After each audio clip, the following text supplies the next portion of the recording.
Live session میں live stream میں لیتے ہیں اور سوالات کی طرف چلتے ہیں۔ السلام علیکم ورحمۃ اللہ وبرکاتہ علی بھائی۔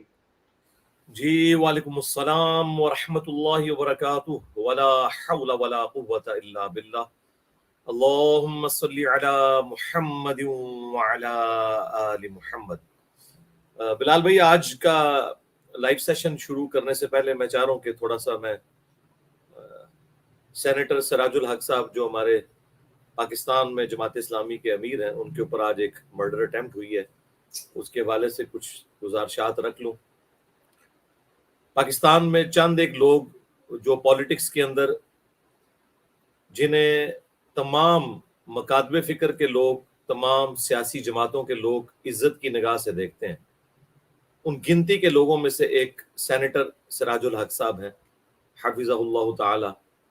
بے داغ ماضی رکھتے ہیں، انہوں نے اپنے پولیٹیکل کیریئر سے کچھ بھی حاصل نہیں کیا اس حوالے سے کہ انہوں نے کوئی جائیدادیں بنائی ہوں، یا بہت بڑا بینک بیلنس اکٹھا کر لیا ہو، یا بہت بڑے بڑے بنگلے بنا لیے ہوں، اور پاکستان کے ساتھ جو ان کی کمٹمنٹ ہے وہ کسی سے ڈھکی چھپی نہیں ہے۔ ساتھ ہی ساتھ پاکستان میں جو دوسری بڑی سیاسی جماعتیں ہیں، چاہے وہ پی ٹی آئی ہو، مسلم لیگ نون ہو، پیپلز پارٹی ہو، یہ تمام بڑی جماعتوں کے جو بڑے ہیں وہ ان کو عزت کی نگاہ سے دیکھتے ہیں، اور جب کبھی ان میں کوئی اختلاف کے حوالے سے سولوشن کی طرف جانے کی بات آتی ہے تو اس میں سراج الحق صاحب پیش ہوتے ہیں۔ آج دن کو ان کی ایک ریلی نکل رہی تھی کوئٹہ کے پاس، یوب ایک علاقہ ہے، تو اس ریلی کے اوپر ایک خودکش حملہ آور نے حملہ کیا۔ اللہ کا کرنا یہ ہوا کہ اس کا وہ بلاسٹ والا جو سسٹم تھا وہ پوری طریقے سے پھٹ نہیں سکا، خود تو وہ مر گیا، اس کا جسم بھی میکسیمم سلامت ہے، اس کی شکل بھی بالکل واضح پہچانی جا سکتی ہے۔ اب بھی اگر ہمارے ریاستی ادارے یہ نہ ڈھونڈ سکیں کہ یہ بندہ کون سا تھا اور کہاں سے آیا تھا، تو میرا خیال ہے ہمارے لیے لمحہ فکری ہے۔ بلکہ یہ تو انشاءاللہ وہاں کے جو لوکل جرنلسٹ ہیں، صحافی حضرات، جو اپنی جانوں پر کھیل کر اس طرح کی تمام ریلیز کو، سرمنیز کو، پولیٹیکل گیدرنگز کو کور کرتے ہیں، انشاءاللہ ان کے سامنے یہ تصویر آ چکی ہے، وہ خود ہی پہچان لیں گے کہ اس کا تعلق کس جماعت کے ساتھ تھا، کہاں سے موٹیویٹ ہوا تھا۔ تو یہ چیزیں پبلکلی اب سامنے آنی چاہیے، ورنہ ایک عام پاکستانی اپنے ریاستی اداروں سے بدگمانی کا شکار ہوں گے، کیونکہ ایسے موقعوں پر جو ملک دشمن عناصر ہیں وہ اس طرح کی چیزیں پبلک میں پروپیگیٹ کرتے ہیں کہ شاید یہ پاکستان کے ریاستی اداروں نے، ایجنسیز نے خود کروایا ہے تاکہ کسی طریقے سے وہ عمران خان صاحب سے توجہ ہٹا سکیں۔ اس قسم کی مختلف تھیوریز مارکیٹ میں پھرنا شروع ہو جاتی ہیں۔ اس طرح کی جو کانسپرنسیز ہیں ان سے جان چھڑانے کا واحد ذریعہ یہی ہوتا ہے کہ ہمارے ریاستی ادارے فرنٹ سے لیڈ کریں، اور آج کل جتنا لیٹسٹ جدید اکوپمنٹ ہمارے پاس موجود ہے اس سے فوراً ان چیزوں کو ڈیپ ڈیگ کر کے پبلک کے سامنے ریئلٹی لے کر آئیں کہ کون لوگ اس طرح کے حملوں کے پیچھے انوالو ہیں، جو پاکستان کو توڑنا چاہتے ہیں، پاکستان کے اندر اختلاف رائے کو برداشت نہیں کرنا چاہتے، اور اس کی بنیاد کے اوپر پاکستان کی فوج اور عوام کو آمنے سامنے کھڑا کرنا چاہتے ہیں۔ ہم عموماً باقی لوگوں کو بلیم تو دیتے ہیں، جس طرح کہ اپنے گناہوں کا وبال ہم شیطان کے اوپر ڈالتے ہیں، حالانکہ ہم خود شیطان کے ایجنٹ بن جاتے ہیں گناہ کرتے وقت۔ اس طریقے سے ہم اپنی اندرونی کمزوریوں کا ملبہ جو ہے وہ اپنے دشمنوں کے اوپر ڈالتے ہیں۔ کبھی کہتے ہیں امریکہ کروا رہا ہے، کبھی کہتے ہیں انڈیا کروا رہا ہے، کبھی کہتے ہیں اسرائیل کروا رہا ہے۔ تو بھائی انہوں نے ہمارے ساتھ کوئی خیر خواہی تو نہیں کرنی، وہ تو یقیناً ایسا کریں گے۔ ہم نے ان کی سازشوں سے کیسے بچنا ہے، یہ اصل میں سوچنے کی چیز ہے۔ شیطان کا تو کام ہے کہ وہ شیطنت کرے گا، انسان کا کام ہے کہ وہ اللہ تعالیٰ کے ساتھ اپنی کمٹمنٹ شو کرتے ہوئے گناہوں سے بچنے کی کوشش کرے۔ اس طریقے سے یہ ہمارے ریاستی اداروں کی ذمہ داری ہے کہ وہ دشمنوں کی چالوں کو ناکام بنائیں۔ یہ تو آج اللہ تعالیٰ کا خاص کرم ہوا، پتہ نہیں کون سی دعائیں کام آئیں کہ اللہ تعالیٰ نے سراج الحق صاحب کی جان بچا لی، وہاں پر صرف وہ خود ہی مرا ہے، باقی لوگ تو زخمی ہوئے ہیں، اور آپ اس کا گیٹ اپ بھی دیکھیں، اس نے چھوٹی چھوٹی داڑھی رکھی ہوئی ہے، جیسا کہ وہ جماعت اسلامی کے لوگ عموماً اسٹوڈنٹ رکھتے ہیں، یعنی انہی کے حلیے میں وہ بیچ میں شامل ہوا ہے اور اس نے اس طرح کی حرکت کی ہے۔ اگر تو یہ کسی مسلمان تنظیم نے کی ہے تو ان کے لیے شرم کا مقام ہے کہ یہ اسلام کی کون سی خدمت ہے وہ یہ کر رہے ہیں، اور اگر کسی غیر مسلم تنظیم نے کی ہے تو پھر ہمارے ریاستی اداروں کا کام ہے کہ ایسے لوگوں کو بے نقاب کریں اور پاکستانی عوام کو ریالٹی بتائیں کہ یہ لوگ پیچھے کار فرما ہیں، تاکہ بجائے عوام اپنے اداروں سے، اپنی حکومت سے متنفر ہونے کے، انہی لوگوں سے متنفر ہو۔ یہ کوئی چھوٹا واقعہ نہیں ہے۔ ایک ایسی پولیٹیکل جماعت جس کی روٹس پاکستان کے ہر علاقے میں موجود ہیں اور ان کے اپ رائٹ ہونے میں کسی کو شک نہیں ہے، اور بے ضرر لوگ ہیں اس حوالے سے۔ افغان جہاد کے اندر وہ ایجنسیز کے ہتھے چڑھ کے اس وقت تھوڑے ڈی ٹریک ضرور ہوئے تھے، لیکن ایٹ لیسٹ منور حسن صاحب رحمہ اللہ تعالی جو ایک مؤمن کامل تھے اور مجاہد انسان تھے، وہ جب امیر بنے جماعت اسلامی کے تو انہوں نے جماعت اسلامی کو at least non state actor جماعت بننے سے یا اسٹیبلشمنٹ کی بی ٹیم بننے سے روکا، اور اس جماعت کا قبلہ بھی درست کیا۔ اور اس کے بعد سراج الحق صاحب ایک اپ رائٹ انسان ہے اور اچھے کردار کے حامل ہیں، وہ ان کو مل گئے، اور پلس پھر ہماری اسٹیبلشمنٹ بھی ماشاءاللہ کافی لرن کر گئی حالات و واقعات سے، اور انہوں نے اپنے آپ کو اس حوالے سے ایف اے ٹی ایف کی تلوار کی وجہ سے ہو یا ملک کے اندر جو فوجی تنصیبات کے اوپر وقتاً فوقتاً حملے ہوئے جس میں زیادہ تو عوام شہید ہوئی، اس کے بعد پولیس والے، اور اس کے بعد فوجی بھی ہمارے بھائی شہید ہوئے،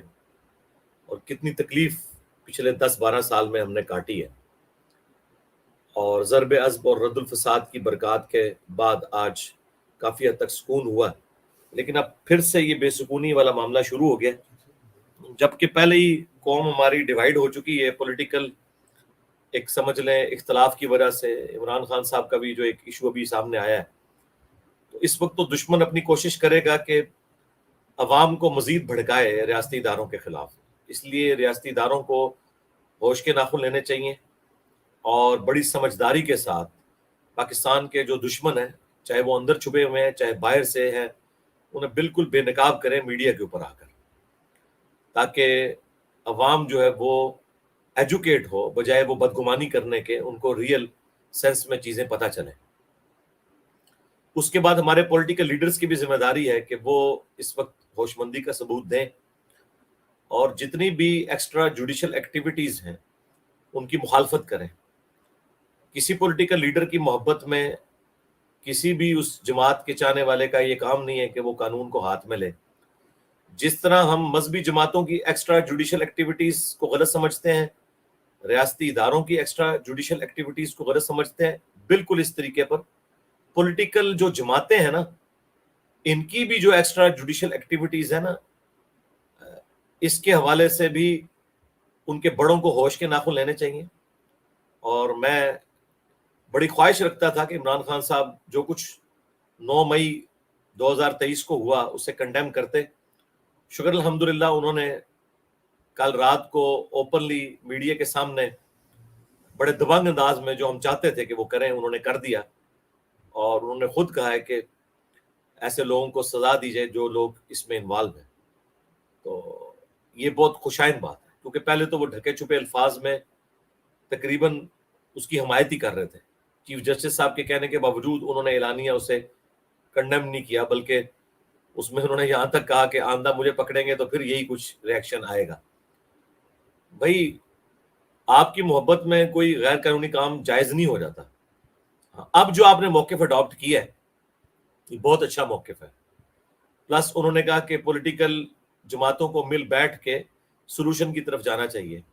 تو بھائی یہ بات تو ہم کتنے عرصے سے آپ کو سمجھا رہے تھے کہ سب سے زیادہ ہارڈ لائن عمران خان صاحب لیتے ہیں پولیٹیکل جماعتوں کے اگینسٹ، یعنی وہ غیر مسلموں کے ساتھ تو بیٹھنے کے لیے تیار ہو جاتے ہیں دوسرے ملکوں کے ساتھ، لیکن وہ کہتے ہیں میں ان چوروں کے ساتھ نہیں بیٹھوں گا، لیکن اب الحمدللہ انہوں نے گرین سگنل دیا کہ میں بیٹھنے کے لیے بھی تیار ہوں۔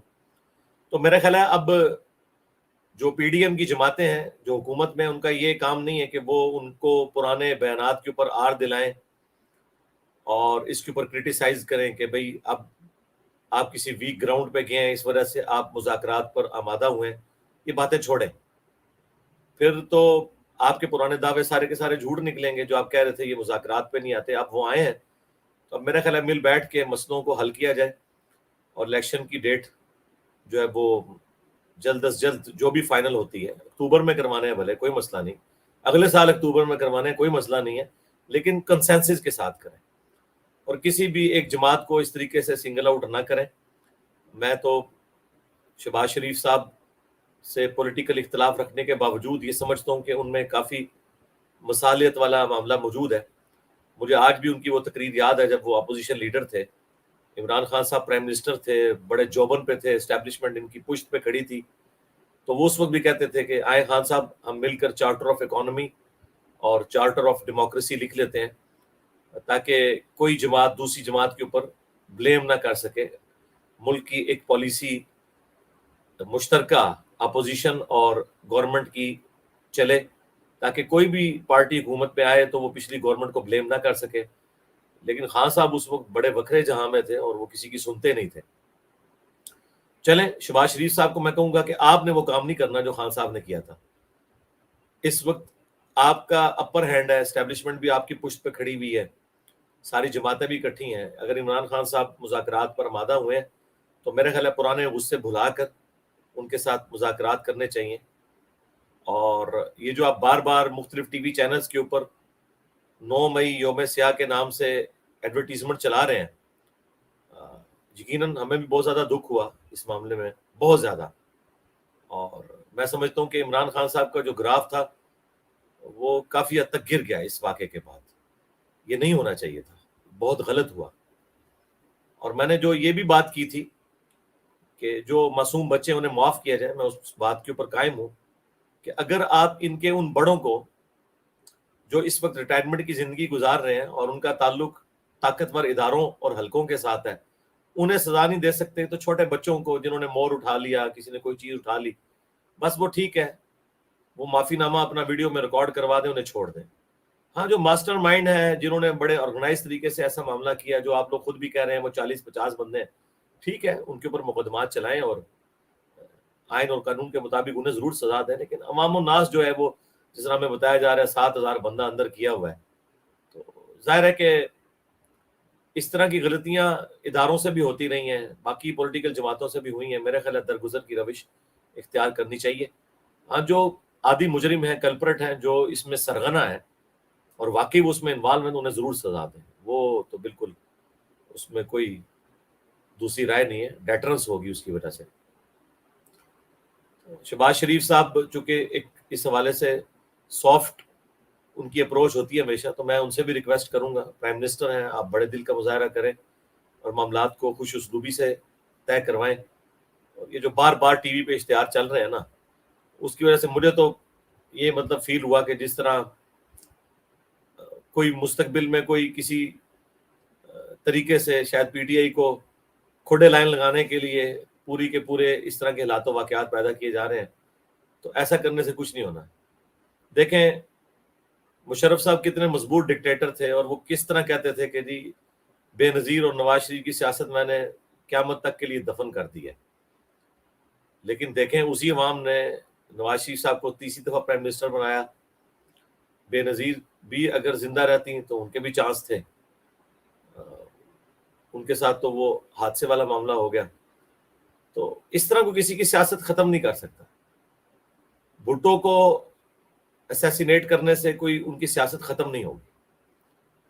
تو میں نہیں سمجھتا کہ ہم نے سندھ میں ایک بھٹو دیا ہے اور اب کے پی میں بھی ہم ایک بھٹو دے دیں. اور ہمارے جو پٹھان بھائی ہیں وہ آپ کو پتا ہے دوستی بھی آخری حد تک نبھاتے ہیں اور دشمنی بھی، اور دلیری بھی ان پہ ختم ہے. مجھے پٹھانوں کی 2 چیزیں بڑی پسند ہیں. ایک ان کی سادگی، کہ بڑی سے بڑی پوسٹ پہ ہوں، شلوار قمیض پہننے میں، سادہ لباس پہننے میں کوئی آر نہیں محسوس کرتے. اور کوئی چھوٹے سے چھوٹی پوسٹ والا بندہ بھی اگر ان کا آ جائے اس کے ساتھ پشتوں میں بات کرتے ہیں، کوئی آر محسوس نہیں کرتے، کوئی لینگویج بیریئر نہیں رکھتے. اور رشتہ دار امیر ہوں غریب اکٹھے بیٹھ کے ایک جگہ کھانا کھاتے ہیں, زمین پہ بیٹھ کے فخر محسوس کرتے ہیں. اور دوسری ان کی عادت مجھے دلیری والی پسند ہے, بشرطے کہ یہ چیزیں ڈیٹریک نہ ہو. تو میں نہیں چاہتا کہ ہم عمران خان صاحب کی شکل میں پٹھانوں کو ایک بھٹو دے دیں اور پھر ہماری آنے والی نسلیں اس کو بھگتیں. اور یہی بات میں نے اس وقت بھی کی تھی جب نواز شریف صاحب کو جیل میں ڈالا گیا تھا اور عمران خان صاحب کے اپنے ڈاکٹرز کہہ رہے تھے کہ ان کی صحت ٹھیک نہیں ہے. بڑا اچھا ڈیسیژن کیا. لوگ تو کرٹیسائز کرتے ہیں, عمران خان صاحب بھی بعض اوقات پریشان ہوتے ہیں کہ میں نے غلط ڈیسیژن, نہیں بالکل صحیح ڈیسیژن کیا تھا, ورنہ پھر نواز شریف کی شکل میں پنجاب کو ایک بھٹو مل جانا تھا. تو میرا خیال ہے جو اس وقت نیکی نواز شریف صاحب کے ساتھ کی تھی عمران خان صاحب نے, اس کا بدلہ اتارنے کا وقت ہے کہ آپ معاملات کو مل بیٹھ کے حل کریں.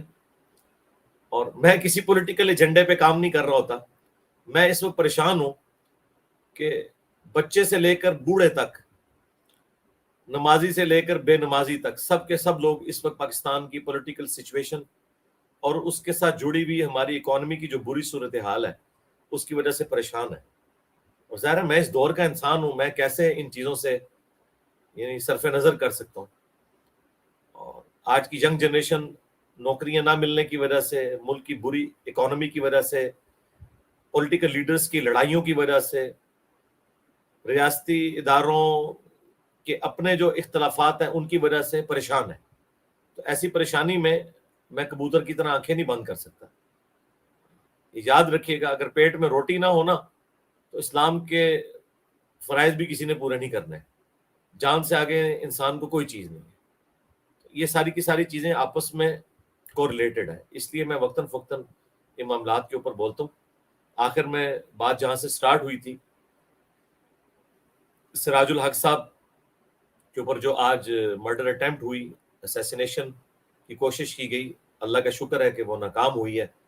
اللہ تعالیٰ ہمارے ملک پاکستان کی خیر فرمائے, پاکستان کی عوام کی خیر فرمائے, یہاں کے پولیٹیکل لیڈرز کی, ریاستی اداروں میں جو لوگ قربانیاں دے رہے ہیں ان کی خیر فرمائے. باقی دوسرے مسلمان ممالک میں بھی جو لوگ حق کے لیے کھڑے ہیں, اللہ تعالیٰ سب کی حفاظت فرمائے اور اس دنیا کو امن اور آشتی کی جگہ بنائے, رہنے کے قابل بنائے. ہم تو بس دعائی کر سکتے ہیں. سبحانک اللہم و بحمدک, اشہد ان لا الہ الا انت, استغفرک و اتوب الیک. اللہم صلی علی محمد وعلی آل محمد واصحاب محمد وازواج محمد اجمعین الی یوم الدین. جی بلال بھائی, اب ریگولر اپنے کوشچنز کا سلسلہ شروع کریں. میرا خیال ہے کل آپ کے 20 سوال ہو گئے تھے اور 22 وہ بھی باقی ہیں. اس کے بعد سسٹرز کے سوالات بھی انشاءاللہ ہم لیتے ہیں. جی جی بسم اللہ الرحمن الرحیم. کوشچن